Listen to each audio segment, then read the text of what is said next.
తెలిసిన ఈ సినారీ ఇది మొదటిసారి కాదు, ఇది ప్రతిసారి ప్రతి ప్రభుత్వం ఒక ప్రయత్నం చేసేది. కాదు ఇది ప్రత్యేకించి మేము ఎందుకు దీన్ని కొంచెం కమిటెడ్గా తీసుకెళ్ళాలి అని అనుకుంటున్నాం అంటే, మన దేశం నదులకి సాంప్రదాయాలకి చాలా విలువ ఇచ్చే దేశం ఇది. నీటి వనరులకి నీరు కనిపిస్తే దాన్ని గంగాజలం అనుకుంటాం. ఏ మూల చిన్న బావి కనిపించినా దాంట్లో మంత్రోక్తం చేసి దాన్ని గంగాజలం అనుకుంటాం. మనం బేసిక్గా పంచభూతాల మీద మనకు చాలా గౌరవం ఇచ్చే సమాజం ఇది. కానీ దురదృష్టవశాత్తు అది పూజా పునస్కారాలకే అది పరిమితం అయిపోయింది, కానీ దైనందిక జీవితంలో ఇది రావట్లేదు. ఉదాహరణకి ఇందాక మీరు చూసిన విజువల్ ఒకటి, యనమదురు డ్రైన్ చూస్తే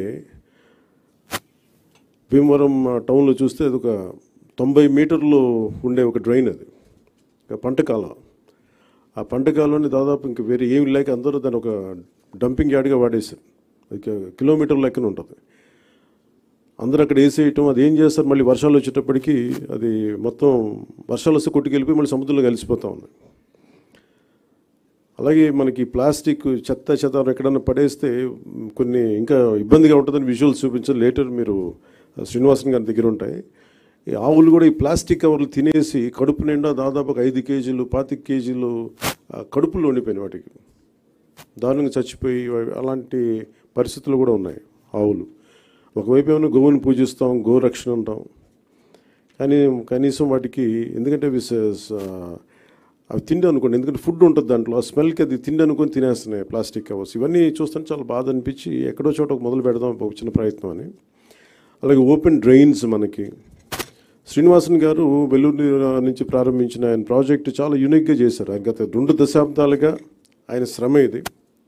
అక్కడ మీరు ఆ డిస్ప్లేలో చూస్తే రోప్స్ కట్టింది అంటే ప్రతిదీ, అంటే మీరు ఒకసారి ఒక సాలిడ్ వేస్ట్ 12 గంటల లోపు కనుక చెత్తని కలెక్ట్ చేస్తే అది రిసోర్స్ అవుతుంది, అది సంపద అవుద్ది. ఇక్కడ మేము కొత్త ఉద్యోగాలు ప్రారంభించడానికి కానీ వీటన్నిటికీ కూడా మన పరిశ్రమలు వీటన్నిటికంటే కూడా సర్వీస్ ఓరియంటెడ్ ఎంత డబ్బు ఉంది, అది ఈ సాలిడ్ లిక్విడ్ రిసోర్స్ మేనేజ్మెంట్లో పడేసిన ప్రతి చెత్త పనికిరాంది అనుకున్న మన ఇంట్లో నుంచి పడేసింది అది ఇంకో చోట సంపాదన అవుతుంది. సో ఆ కాన్సెప్ట్లో ఆయన 12 గంటల లోపు కనుక చెత్తని కలెక్ట్ చేస్తే అది ఒక మనకు అసెట్ అయిపోద్ది, అది ఒక సంపద అయిపోద్ది. దాన్ని ఎలా చేయాలనేది ఆయన గత 2 దశాబ్దాలుగా ఆయన చాలా నలిగి ఈ కాన్సెప్ట్ పట్టుకొచ్చారు.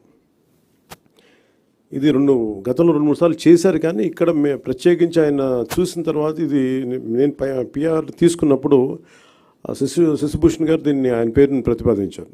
సో ఆయన కూర్చొని మాట్లాడినప్పుడు ఇది నిజంగా చాలా బాగుంది. కానీ మనకున్న సమస్య ఏంటంటే కల్చరల్లీ చెత్త అనేది మన సంబంధం లేదు. మన వస్తువులు వాడతాం, పడేస్తాం తప్ప క్లీనింగ్ అనేది మటుకు అది మనకు సంబంధం లేదు, అది ఇంకొకళ్ళు వచ్చి చేస్తారనేది ఒక కల్చరల్ ఇష్యూ. ఇది ఈరోజు మేమందరం ప్రయత్నం ఏంటంటే ఒక ప్రయత్నం చేస్తున్నాం, ఎంతవరకు సఫలీకృతం అవుతాం ఇవన్నీ అనేది మేము ముందుగా దీన్ని పిఠాపురంలో ప్రారంభిద్దాం దీన్ని. ఎందుకంటే అది నా కంట్రోల్లో కంప్లీట్గా ఉంటుంది కాబట్టి ముందు ఆ ప్రయత్నం చేద్దాం. అక్కడ దాదాపు 54 పంచాయతీలు ఉన్నాయి, అక్కడ 2 మున్సిపాలిటీలు ఉన్నాయి, కొలప్రోలును పిఠాపురం. సో ఇక్కడ ప్రారంభిద్దాం ముందు.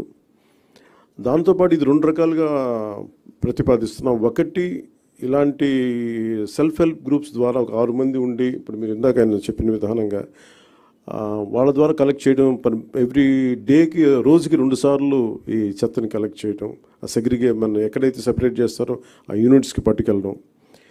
ఇది